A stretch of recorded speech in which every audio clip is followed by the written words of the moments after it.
My name is Jason, and I'm here for Daily Dose of Hope, day 298. So I've been trying to come on almost every day, but not yesterday, to give a daily dose of hope. I was guided to do this almost about a year ago in February. Yeah, it's just all I'm trying to do is that keep us in that middle path. My guide said that the energies would start to pick up, and they have. We were in a bit of a lull period after the 3 years of craziness, and now we're back in it again, back in the craziness, but with a lot more insight from when we went through the 3 years. I think a lot more discernment, a lot more understanding about where things are coming from. And yeah, this is just the yin and yang symbol has both the dark side and the light side, and we're kind of traveling down that middle path in between the two. If you notice, there is a line, and we're just like kind of tightrope walking that line, not trying to go into fear or not trying to go into judgment, but just seeing everything as a movie as it's playing out. So, hey, Michael. Hey, welcome, welcome. Yeah, so um, nice to meet all of you, and nice to see you all again. So today I just want to talk about two things. One, kind of the reason why I didn't come on yesterday. One was I was kind of busy, had a whole bunch of stuff going on, but the other was I kind of lost, not that I lost hope. I there was this seed of doubt that was planted, and it kind of got to me. And that was there was a comment on a video that I had done, or the video that was up, and it said that it's a nice message, uplifting message, but it sounds like he's just talking off of the top of his head, right? And usually this wouldn't bother me too much, but it kind of got to me, and it kind of made me maybe doubt myself just for a few minutes. And doubt's good. Doubt's wonderful. It's important for everyone to doubt themselves. Not all of the time, of course, but it's important to have a healthy dose of doubt. Not a daily dose of doubt, but a bit of doubt is good. Just try, because it's always important to question yourself and try to understand where you're coming from. And but I was talking with my guides about this, and then they kind of gave me an interesting kind of take on this, and so that so the idea is it sounds like he's talking off of the top of his head. And I thought, oh, you know what? That's right, I am, because that's where I get the messages. You get them in the crown chakra, and you open them up there. So I guess I am talking off the top of my head, and so thank you for that. And also thank you for the doubt. I think it's important. I thought to myself that maybe it's not a good idea to say that this brings me doubt, because by saying that, that allows the people who seed doubt, because doubt seeders are all over the place. They like to do that. That's one of their missions, I guess, to sow seeds of doubt. Because it's a powerful thing when if we for example, it's like a poison, but it's coated with something very sweet, and so we eat it and we're like, this is good. And then all of a sudden we're like, oh, I'm not feeling too good, and then it just expands throughout your body. We use our creativity to expand it. So seeds of doubt. This is something that's related to what in my book, the Dragon Book, talk about this a lot. Well, Tiamat talks about it, how doubt is a very powerful tool used by those who want to take people off of their path. Because all you need is a little bit of truth mixed with a little bit of like something else, and then if people swallow it, then they'll use their imagination and broaden it out, and it'll become reality, because that's how we are. We're very creative. So I wanted to talk about that, about doubt, and and then I also wanted to talk about this idea. So the guides were talking about the mechanism of channeling, and the whole concept of what is it that we do when we channel, right?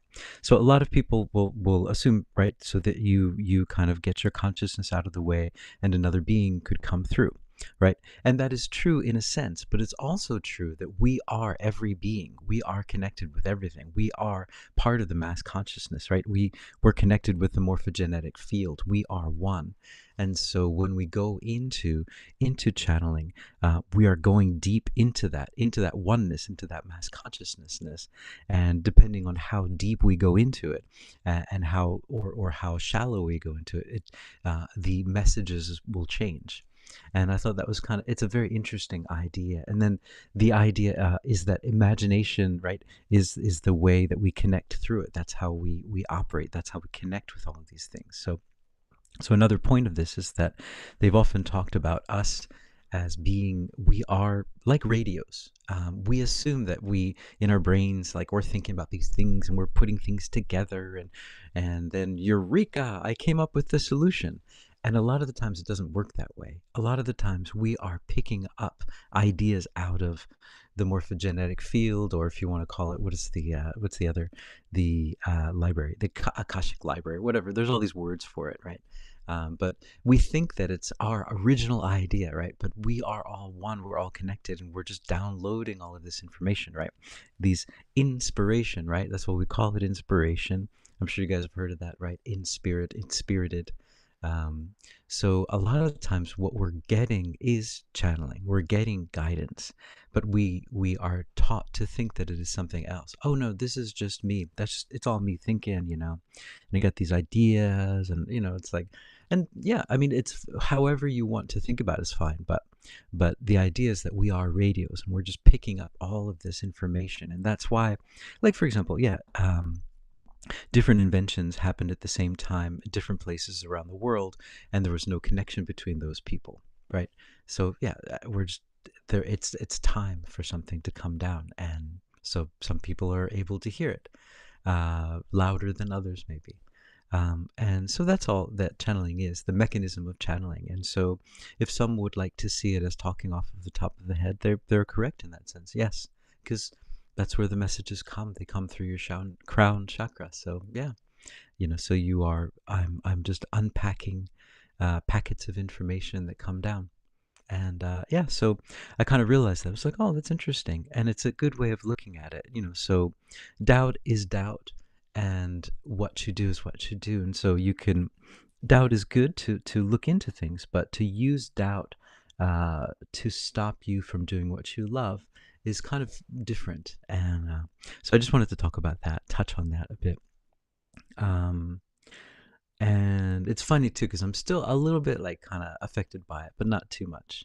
But it's good. It's good to talk about it, and it's good so that those people who want to plant more doubt, they'll know, like, oh, that's how I can plant doubt in this person, and that's fine, and that would help me to overcome my doubt more. So we all work together in this. So the other thing I wanted to talk about was I just keep wanting to talk about this Stargate thing. Um, Michael, you say all the channelings you've done for me have been incredibly accurate and helpful. Oh, thank you. Thank you so much. Thank you. Yeah, thank you. That means a lot to me. That does. Yeah, so uh yeah, and the other thing was just that Stargate thing. The Stargate thing, as it was channeled a few days ago with Isis, and she was saying that it's all about disclosure. Disclosing things that are already there, but this is a way of bringing it into the public view, and it makes it very clear and makes everyone start to talk about it, and it also triggers people, because now this trigger, right, the trigger word, right, we think trigger is a bad thing. Trigger is a great thing. Like, we've been triggered like a lot, like all of our buttons have been pushed these past few years, and the reason is it's there to kind of like shake us up a bit, like, hey, look at what's really going on around you. And the only way to do that sometimes is to trigger someone out of their normal everyday daydreams and say, what's that? That's not good. Whoa, hold on a second. And now you're talking, right? Now you're thinking, and now you're kind of talking about this new thing. And it's not new at all. It's been around for a while. Like even this whole AI thing. I mean, supposedly it's been around for a while. We're just seeing it now, but it's been around. It's like, this is like old hat. Um, so just that whole concept, and that this is just a way of, so disclosure is one word you could use. Another word is a script. This is a movie director's thinking about, okay, so I want to introduce this new idea into my movie, but it's got to be organic. And I want to make, I want the viewers to kind of not be jolted into it, but I want them to kind of slowly kind of see it. And it'll be a bit of a jolt, but it's more of like one of those like, uh, action scenes where everyone's like, whoa, kind of thing. So I want to kind of, but you have to kind of set the stage a bit, and you have to kind of, and so that's what's happening. That's what we're kind of watching. And that's why, in a sense, everything is kind of playing out like a movie. And that's why it's also important for us not to get into judgment or fear or anger. It's like, this is happening, we don't really know what's really happening. We can kind of guess and think about all those things, but we have to understand is we're walking that middle line, right? We don't need to like jump into the battleground, or and I mean, some people do, some people want to, and that's fine as well. But for me, I'm not a battleground guy. I'm just, if I jump into fear, I can't function. I can't write, I can't think, I can't anything. I'm just blank. So I have to stay in peace in order to do what I want to do, and in order to, express myself, and in order to channel. You can't, channeling out of fears is not good, because your energy becomes a match. That's another thing about channeling too, is depending on your frequency, it's a resonance concept. So depending on where you are frequency wise, so if you're kind of at a low place and you start to channel, your frequency will attract things of that nature. And so that's why it's always important to keep your frequency high. I mean, if that's what you're into, I mean, that's what I'm into. I'm into love, and I'm into light. I'm into, positive things. I want to be happy. Basically, I think the key is I just want to be happy, want to feel fulfilled in life, nothing more. It's a big thing to ask, right? But so that's why I always recommend the Course in Miracles for that, because it's a really comprehensive way of getting yourself into that frequency. It really helps you to like tune your frequency, so it's like a high frequency, and you don't jump into judgment and all of that kind of stuff. Well, I mean, we're human, but we can't avoid it completely. But when we do, we can catch ourselves and say, "Oh, oh."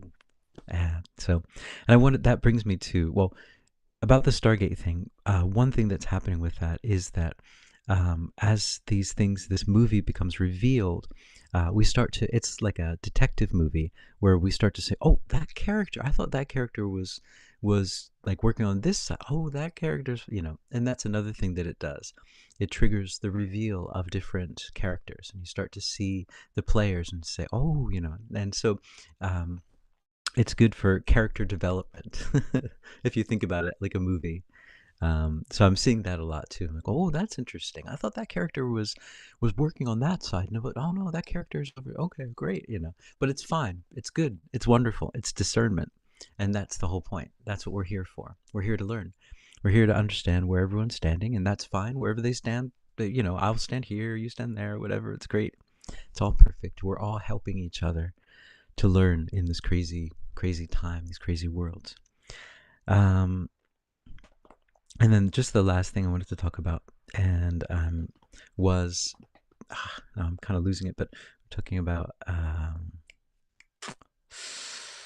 oh no, I think I might have lost it. But the idea that, okay, so we're talking about Stargate and disclosure and the movie, and they're talking about, I think I lost it. Oh well, must have not been that important. So anyway, that's what it was. Okay, Course in Miracles. So I've been doing some clearing recently. My guides have told me that I have to, not have to, but it's one of my things. One of the things that I do is I clear energy. And recently I haven't been actively doing it. And I was doing it more, where I would, I've told this many times, like the movie Ghost with, what is it, Whoopi Goldberg, I think it was, where she was a psychic, but she couldn't really see. But then all of a sudden she could see, and then all these ghosts and beings that were kind of in between, they realized that she could see, and they all just like lined up, and they all wanted to talk to her. They all wanted to tell her their stories. And so it's a similar thing that I do with clearing spaces and helping beings that are trapped in between. Is most of it is just listening to their stories. Most of the time is they have a lot on their chest that they need to get off of their chest, and it's weighing them down, and it's keeping them at a certain frequency, and it's not allowing them to go to the next place that they need to go to. And so a lot of it is listening to the stories, and there is a little bit of energy work as well. But I've been actively doing it just the past 2 days or so. Again, just actively, not for really long periods of time. I'm trying to do it so I can do it every day. So if I do it for long periods of time, I'm just going to be really tired, and then I'll just it's too tiring. So if I just do it like as part of my regular practice. But what I realized, so I'm clearing beings that are trapped. I'm also clearing there's things that are being sent to me as well. Um, Presents, lovely presents that don't have good intent in them, but again, that's the world, it's so fine. And so, but with those beings, I'll usually put them in the neutralizer and find out what they're there for, and who sent them and why, and then, but so my point is though, is that what I realized that I was using the Course in Miracles for this one. So one of my favorite Course in Miracles um, lessons, I don't know the number offhand, but in it says that, so when you go into meditation, the people that are in your life, or that that are causing you problems, will kind of rise up in front of you. And and this is a practice in forgiveness. And what you do is you say, give me your blessing, Holy Son of God. I would see you with the eyes of Christ and see my perfect sinlessness within you. And I think maybe I'm not getting exact the phrase, but that's kind of the gist of it. And so you just see them first as they are, like they're smiling, or they're whatever they usually do, and then you see them with the eyes of Christ, which means that they're not a body. They're just pure love. And you see beyond the form, and you see that so they're perfect, and they're beautiful, and they're wonderful, and they're made of love, just like you are. And so I was using that with these beings that were the presents that were sent to me. And it was very, very powerful. And I think it's a wonderful way to clear energy in a very loving way as well. So it's not just like, I'm going to shoot my energy at you. It's just love. I love you. You know, I hope you go to where you're supposed to go, kind of thing. And so that's what I was doing today. And I recommend that lesson too. I mean, whenever I go into meditation and I need to do forgiveness practice, because, that's what happens in our lives. A person or something might come in front, and you're like, oh, and then, just, you know, give me your blessing, Holy Son of God. I would see you with the eyes of Christ, that I may see my perfect sinlessness within you. So it's beautiful stuff. It's powerful. It's really powerful. Like, it just clears all the energy, but not clears it. It just makes all the energy. It turns it into love. And yeah. Anyway, I just wanted to share that.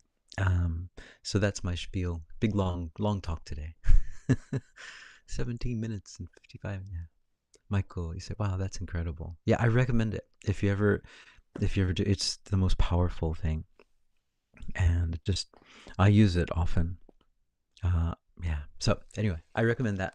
And I'm going to go into channeling, and without doubt, TT Tracy say, what about the NPCs? What about the NPCs?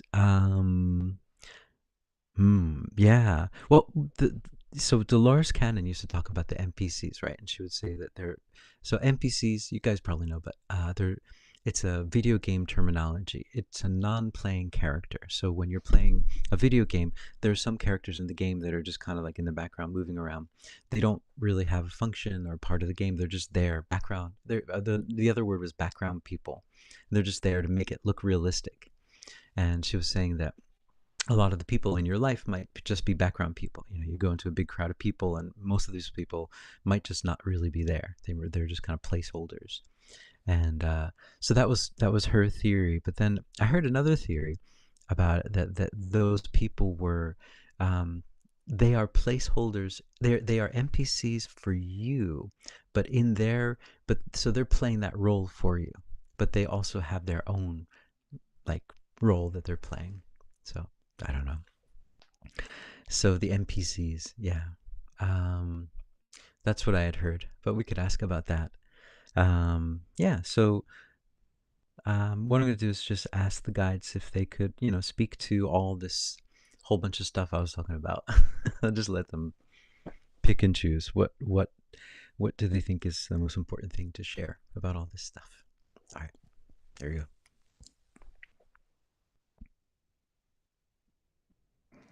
go. Greetings. We're here. We are Esmeralda, and it's a beautiful, beautiful thing. It's a beautiful time for all of you. It's a beautiful time to be alive. It's a beautiful time to be anywhere in the galaxy at this moment. It's one of the most beautiful times because we are on the cusp of something even more beautiful. We are on the cusp of something revolutionary. We're on the cusp of love. We are on the cusp of recognizing that we are love on a grand scale, not just on a smaller scale, not on an individuated scale, but all over the whole galaxy.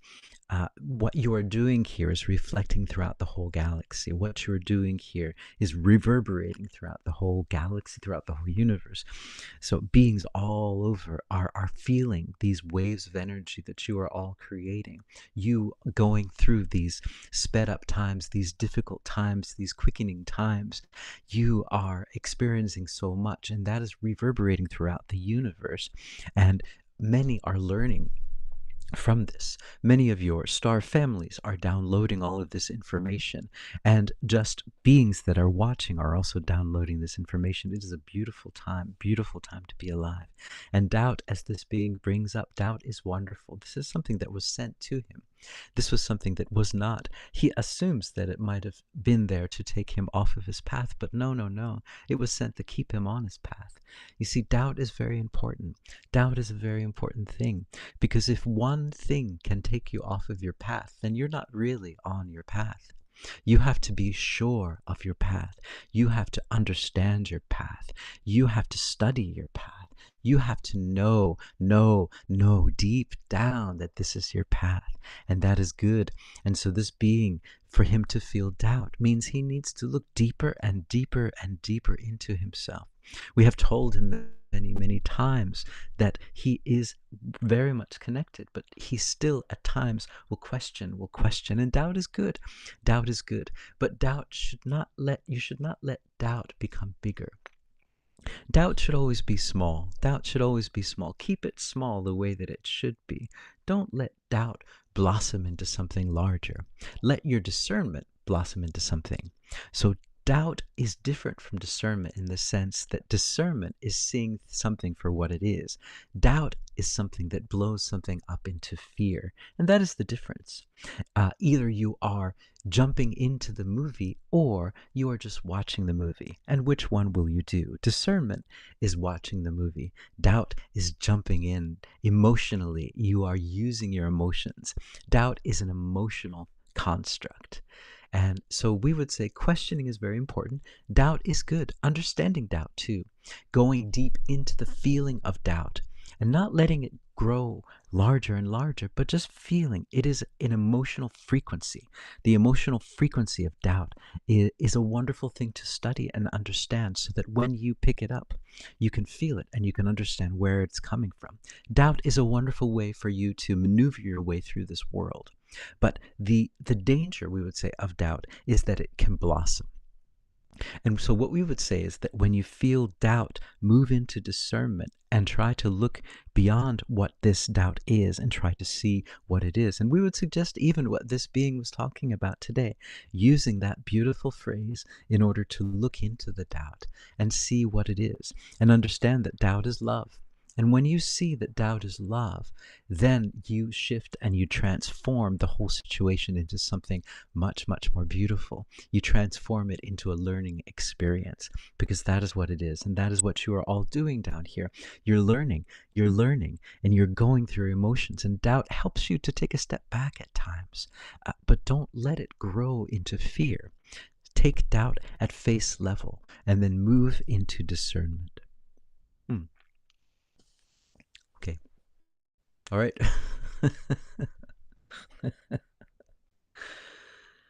Ah. So anyway, I hope you guys are hopeful. Yep, as I said, it's a wonderful technique. Maybe let me give you guys the number so you can look it up. Hold on, let me see if I can find it. I know even for myself, like I did the A Course in Miracles. I did that for 6 years. I did the lessons every day for 6 years. Like really much more diligently than I'm doing these everyday daily doses of hope.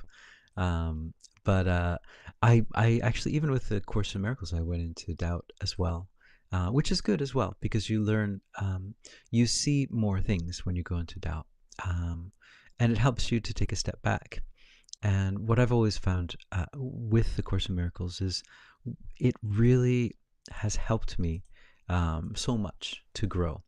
But sometimes, at times, what it can do though is when you get too close into it, you start to kind of, it becomes like dogma. It becomes almost like a religion, and you tend to react against an idea that's not contained in the Course of Miracles. That's what I found myself doing, and I thought, wait, hold on a second. This is what I didn't like about, like, going to church when I was younger, and so that's what I found. I had to take a step back and just see it, and so now what I'm doing is I just kind of read it, and a lot of the information's already there, and so instead of turning it into dogma, I turned it into, just something that I can use, to hold on, to maneuver through my life. But so um hold on, see if I can find it. Oh yeah, okay, it's 160. Okay, it's from lesson 161. Give me your blessing, Holy Son of God. Um, let's see. And yeah, so I recommend that one. You could look this up online. acim.org. They have everything there. So if you go to lesson 161, and it's there. And yeah, I recommend it. It's really good. But yeah, that's what I found with the Course in Miracles. It really changes the way that you perceive the world, and it's wonderful. And once you get that shift, then it's important to kind of take a step back, because if you keep going more into it, you're gonna just become like dogmatic about it. No, this means this, and it's like, no, no, no, that's not what the book is. Not about that. The book is about opening yourself up. It's about choosing, right, love or fear. It's about choosing love and understanding what that choice means and how to make it. So anyway, whew, I'm just going on and on today. TT Tracy say the levels of this joint, this joint, get complicated. Yeah, they do. But I think it's wonderful now. Like, we're really, like, those first 3 years of craziness was good opening for discernment, and now we're kind of refining it. We're kind of like understanding, like, the finer notes of how to discern and how to understand what's really going on. And with that, before I go, just wanted to, speaking of doubt, always use your discernment whenever you hear channeled material. If you do not resonate with it, that's your discernment telling you that you don't resonate with it. So listen to it. It's important because you know the truth. Only you know the truth. You can feel it. You can feel it in your heart space, in your heart center. So always use that. Always use that for whatever you hear. And the last thing I wanted to say too, sorry, I'm just going off, but this is something that came out a lot, like, about a savior, that all of us are kind of a lot, well, not all of us, but many people are looking for a savior, help, get me out of this place, and so if someone that looks like a savior comes, and everyone's like, yay, this person's going to save me. But the only person that can save you is yourself. We are the saviors of the world in that sense. We are the ones that are bringing it. It's not one person. It's all of us together, following our hearts. We are the ones that will save the world if we can follow our hearts. So that's my last message. Whew. Anyway, I hope you guys are hopeful. And as they say in Okinawa, go beach. The two just went missing somewhere. And Michael and TT Tracy, I hope you guys are doing well. I hope you're hopeful. Michael, I hope you're doing well in your new place. And yeah, so ciao for now, everyone. And hopefully I'll see you all tomorrow. And yeah, ciao.